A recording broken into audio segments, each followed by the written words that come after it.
زوان کی تمثیل۔ مقدس متی کی انجیل، اس کا 13 باب 24 تا 30 آیات تک۔ اس نے ایک اور تمثیل ان کے سامنے پیش کر کے کہا کہ آسمان کی بادشاہی اس آدمی کی مانند ہے جس نے اچھا بیج اپنے کھیت میں بویا، لیکن جب لوگ سو گئے تو اس کا دشمن آیا اور گیہوں میں زوان بو کر چلا گیا۔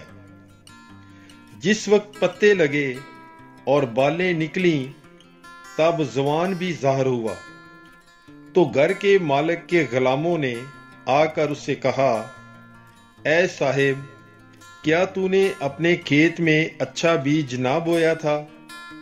پھر زوان کہاں سے آ گیا؟ اس نے ان سے کہا، کسی دشمن نے یہ کیا ہے۔ تب غلاموں نے اس سے کہا کہ کیا تو چاہتا ہے کہ ہم جا کر اسے جمع کریں؟ مگر اس نے کہا، نہیں، ایسا نہ ہو کہ جب تم زوان کو جمع کرو تو اس کے ساتھ گیہوں بھی اکھاڑ لو۔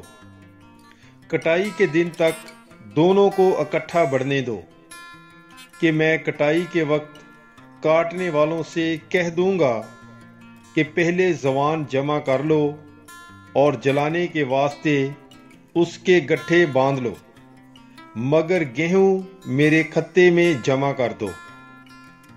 پاک کلام کے پڑھے اور سنے جانے پر خداوند کی برکت ہو، خدا کا شکر ہو۔ God bless you. Bible is life.